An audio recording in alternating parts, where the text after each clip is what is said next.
Seguimos com liberdade de opinião e agora vamos conversar com o comentarista político Caio Coppola. Oi, Caio, boa tarde para você, boa semana para nós. Boa tarde, Roberta, boa tarde, audiência aí da CNN. Bom, vamos começar então. A Câmara dos Deputados e o Senado Federal vão eleger hoje os novos presidentes e a mesa diretora.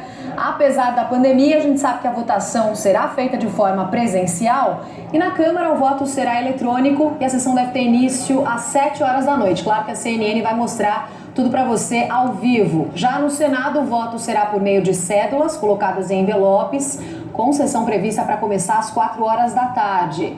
Caio, qual que é a sua opinião sobre esse dia importante para o poder legislativo do país, não só para isso? Como é que a mesa diretora de cada casa deve ser composta? A independência, a autonomia serão cumpridas depois de tantas trocas de apoios? Roberto, é um dia muito importante, mas acima de tudo eu acho que é um dia triste para a democracia. E eu me explico. É uma grande vitória do sistema político nacional, do centrão, mas mais importante do fisiologismo. Na verdade, há poucas coisas que separam aí o perfil das duas candidaturas, seja do Arthur Lira, seja do Baleia Rossi, poderia se chamar Arthur Baleia, tanto faz. E na verdade você vem num contínuo junto com o Rodrigo Maia, que era sim um prócere do Centrão. Vamos lembrar que uma das primeiras coisas do Rodrigo Maia nessa nova administração federal foi justamente desmembrar o pacote anticrime, engavetar a possibilidade do Caixa 2 como crime tipificado pelo Código Penal. Então, realmente tirar poder da agenda de combate à corrupção. E o que a gente vê agora, de novo, é a prevalência, a preponderância aí da forma fisiológica de fazer política no Brasil. E qual é essa forma? É a política não por convicção, ou por ideologia, ou norteada aí por princípios republicanos e democráticos, mas sim por questão de circunstância, por questão de conveniência. E o maior exemplo disso são justamente essas alianças, baseadas na troca de favores com o poder executivo, e é isso que compromete justamente o que você disse de independência e autonomia. Feita essa crítica, é muito importante agora fazer a ponderação. Segundo os últimos levantamentos, cerca de 3% do orçamento federal está nas mãos de lideranças do Centrão. Então são aqueles cargos da estrutura federal, não há ministérios, mas tem cargos como DENIT, FUNASA e por aí vai, toda essa estrutura, certo? Então, além disso, agora a gente vê uma concessão do Poder Executivo, um apoio formal por meio da liberação, isso conforme a matéria do Estado de São Paulo, para mais de 250 parlamentares, daquelas emendas, vamos dizer, extra-orçamentárias, que não vêm carimbadas com o nome do parlamentar, mas que atendem aos seus redutos eleitorais. Então, diante desse cenário, a gente vê que, pelo menos, já é bem menos do que se via em governos anteriores. Por outro lado, é distante da promessa eleitoral, da ruptura com o toma lá da cá e com o presidencialismo de coalizão. Então, a evolução aí ela se mostra gradual e num ritmo muito mais lento do que nós gostaríamos, mas pelo menos nós não temos aí mais de 50%, 60% do orçamento público na mão desses políticos fisiológicos, como era até outrora. Caio, e o DEM poderia fazer a diferença na corrida à presidência da Câmara, mas decidiu não apoiar nenhum candidato. Há poucas horas da eleição, a gente acompanhou, o partido declarou que ficará neutro e aí deixando assim os 31 democratas livres para votar como quiserem. A proposta de isenção partiu do presidente do partido, ACM Neto, e teve adesão de nomes fortes do Democratas como Ronaldo Caiado, governador de Goiás, e do senador José Agripino também. Com essa decisão, Rodrigo Maia disse à CNN que a sua permanência no partido é insustentável e que deve sair logo depois da eleição que a gente vai acompanhar nesta segunda-feira. Caio, a decisão do DEM evidencia uma perda de capital político de Rodrigo Maia? Se a decisão de Maia for oficializada, quais podem ser as consequências políticas dessa ação? Bom, vamos já começar numa nota preliminar, Roberta, falando que essa é a neutralidade menos neutra e a isenção menos isenta que eu já vi na vida, E de fato é uma perda flagrante de capital político do senhor Rodrigo Maia, mas que simplesmente é uma consequência natural do desenrolar dos fatos. Afinal de contas, era a cadeira que fazia o homem. Então, se você me perguntar objetivamente, né, o que o Partido Democratas perderia com a saída de Rodrigo Maia, né, eu diria, perde 70 mil votos no Rio de Janeiro. Aliás, nem isso. Né? Afinal de contas, se nós formos objetivos e considerarmos a forma como é feita política no Brasil, principalmente o processo eleitoral, o DEM vai economizar 700 mil reais em repasse de fundo eleitoral. Né? Cumpre destacar que, apesar de se dizer um liberal, né, o senhor Rodrigo Maia usou mais de 700 mil reais de dinheiro público para se reeleger, né, na sua sexta reeleição. Então, essas coisas elas são dignas de nota. E agora ele vai, enfim, apontar aí pro anonimato, né, desse grande colegiado que é a Câmara dos Deputados. Ele perde completamente o protagonismo que ele teve nesses mais de 4 anos aí, né, à frente da Câmara Federal. E, como eu disse, vamos dizer assim, um histórico muito irregular. Né? Então, mais uma vez, alegava-se que era um liberal preocupado com as questões estruturais do país, mas, né, aí para uma aliança de oposição ao governo federal, faz um acordo com a esquerda e se recusa a avançar a agenda das privatizações. Vende muito caro, né, a nossa principal reforma, a reforma da Previdência, né, cujos ganhos financeiros praticamente já foram neutralizados aí pelo advento da pandemia. Né? Então, ele não consegue agradar nem a gregos, nem a troianos. Né? Salta aos olhos a hipocrisia de criticar sistematicamente a presidência da República e ter todos aqueles arroubos retóricos, mas não ter a coragem ou a iniciativa de pautar, né, o trâmite do pedido do impeachment, quer você concorde com eles ou não. A postura coerente com o discurso de Rodrigo Maia seria essa. Então, o DEM perde muito pouco, o Rodrigo Maia perde totalmente, e eu chego a questionar a possibilidade dele ter um futuro político na Câmara dos Deputados na eleição de 2022. Agora, com a postura do DEM e também do PSDB, Caio, o cenário já está completamente desenhado ou você acredita que pode mudar ainda até a noite? Olha, esses superlativos, né, completamente, totalmente, eles são muito perigosos, né, ainda mais na nossa área de atuação, né, Roberta? Mas a coisa ela tá realmente se desenhando para um grande arranjo.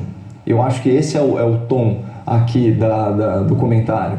Né? As coisas elas vão mais ou menos se acertando e da pior forma possível, não em torno de uma agenda de país, mas simplesmente por força de circunstância. Então, mérito do governo de ter restringido, vamos dizer assim, a troca com os parlamentares, ao que tudo consta, né, não negociar ministérios, não negociar grandes fatias do orçamento público, mas ainda assim, né, muito longe do ideal e muito longe, sim, do discurso de campanha que pregava, nesse sentido, um radicalismo, né, de ruptura total com o presidencialismo de coalizão, com direito até a chacota, né, sobre o Centrão. Mudando de assunto agora, Caio, os professores da rede pública do Rio de Janeiro decidiram fazer uma greve contra o retorno das aulas presenciais nas escolas estaduais e municipais também. A categoria pede que os profissionais da educação façam parte do grupo prioritário e sejam vacinados contra a Covid-19. O calendário da rede municipal prevê a volta às aulas no dia 24 de fevereiro. Na rede estadual, o retorno está marcado para o dia 1º de março. Caio, como é que você avalia a postura dos professores do Rio? Eles vão conseguir segurar a volta das aulas presenciais? Quer dizer, enquanto os professores não estiverem vacinados, as aulas presenciais de fato não devem voltar? E ainda essa postura pode influenciar os profissionais da educação de outras regiões também que estão vivendo o mesmo momento e o mesmo embate? Bom, vamos fazer aqui uma distinção na largada, né, Roberta? A decisão não é dos professores, mas do órgão colegiado de um sindicato dos professores em decisão não unânime, numa assembleia online que envolveu aí algumas poucas centenas de participantes. Portanto, colocar essa responsabilidade nas costas de toda a categoria é impróprio e injusto. Né? A maioria dos profissionais da educação ainda tem muito mais vocação para o ensino do que para a política, né? E sabe do crime que está sendo cometido contra a educação brasileira nessa pandemia. Outra coisa, salta aos olhos, né, o caráter partidário dessa medida radical, que é criar mais pressão social pela vacinação em massa, né, com a consciência de que, por N fatores, essa é uma realidade que ainda está alguns meses distante, né, seja pela aplicação da Coronavac Butantan, com 50% de eficácia em 2 doses, seja pela AstraZeneca Fiocruz, com eficácia de 70% em apenas 1 dose. Né? Fora isso, chega a ser até cômico, né, o fato de fazer uma greve depois de praticamente ficar sem trabalhar por quase 1 ano, recebendo em dia, enquanto a maioria das famílias brasileiras empobrecia e as crianças do sistema público, principalmente, emburreciam em casa. Mas o mais importante de salientar é que essa atitude dos sindicatos, né, seja de São Paulo, do Rio de Janeiro, não encontra guarida na ciência da pandemia. E aqui eu queria me remeter ao comentário da semana passada, né, na última sexta-feira, aqui no nosso quadro. Né? Na ocasião, a pauta era justamente aquela decisão judicial, né, liminar, aquela decisão absurda que proibiu crianças e jovens de voltarem às aulas presenciais no estado de São Paulo. A juíza acatou esse pedido feito pelo Sindicato dos Professores, alegando que, embora a educação, né, seja um direito fundamental, o direito à vida sempre deve prevalecer. E claro, ninguém vai discordar dessa premissa, só do raciocínio inconsistente da juíza do caso. Bom, na sexta-feira, para evidenciar a pobreza dessa lógica, eu argumentei que contrair Covid-19 está muito, mas muito longe de ser uma sentença de morte. Ainda mais aqui em São Paulo, que tem a maior rede hospitalar do país. Então, para ilustrar esse argumento, eu citei a taxa de letalidade por infecção, segundo o estudo mais recente, né, do Dr. John Ioannidis, né, que ele é professor de imunologia, de saúde pública e de estatística em Stanford, entre várias outras qualificações, inclusive um dos 10 cientistas mais citados do mundo, de acordo com a apuração da Folha de São Paulo. Esse estudo, né, já revisado aí pelos pares, foi publicado em outubro em um boletim no próprio site oficial da OMS, né, Organização Mundial da Saúde, e eu até mandei já o link desse estudo para produção, né, para que ele seja disponibilizado para a nossa audiência nas plataformas digitais. Então, é um dos trabalhos mais abrangentes sobre a letalidade da Covid-19 no mundo, né, porque ele reúne dados de 61 estudos e 8 pesquisas nacionais, incluindo informações de 133 cidades brasileiras, sempre com amostra superior a 500 indivíduos. E quais são as principais conclusões desse estudo? Que a taxa média estimada de letalidade por infecção por Covid-19 no mundo é de 0,23% e que a mortalidade do vírus em pessoas infectadas abaixo dos 70 anos de idade é de 0,05%. Então, diante desses números, né, qual que é a comparação feita pela reportagem da própria Folha de São Paulo? Aspas. São números comparáveis às taxas de letalidade da gripe sazonal e da pneumonia, 0,13 e 0,2 respectivamente em países de alta renda, fecha aspas. Então, quando eu reproduzi esses dados científicos aqui na sexta-feira, eu fui confrontado com os números oficiais de letalidade da Covid aqui no Brasil, né? Números aparentemente discrepantes, né, desse estudo. Então, vamos recapitular um pouco. No Brasil, infelizmente, claro, faleceram 224.500 pessoas com Covid, entre 9 milhões e 200 mil casos notificados de infecção. Né? Isso dá uma taxa máxima de letalidade por infecção de 2,44%. Só que esse número ignora um fato elementar que é ponto pacífico entre todos os especialistas da pandemia: a subnotificação de casos de contágio no Brasil. O maior estudo desse tipo, né, que eu tive acesso pela imprensa, apontou que o número de casos pode ser 7 vezes maior que o dado oficial. Então, quando a gente incorpora essa informação e refaz a conta, a letalidade por infecção aqui no Brasil, ela cai para 0,30%. Então, muito mais próxima, né, do 0,23% do estudo do cientista de Stanford publicado no boletim da OMS. Ou seja, tanto os números projetados pelo estudo internacional quanto os números empiricamente verificados aqui no Brasil corroboram a ideia de que contrair Covid não é sentença de morte. E o Sindicato dos Professores, ao usando essa doença como pretexto para não trabalhar, isso é uma falácia, especialmente considerando aí todas as outras categorias, né?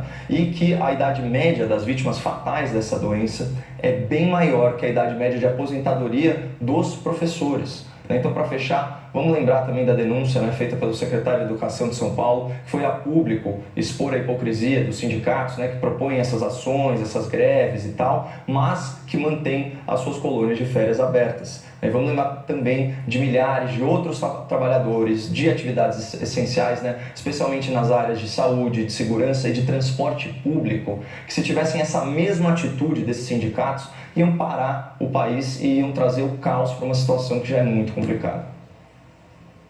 Tá certo, Caio. Obrigada e até amanhã. Até amanhã, Roberta.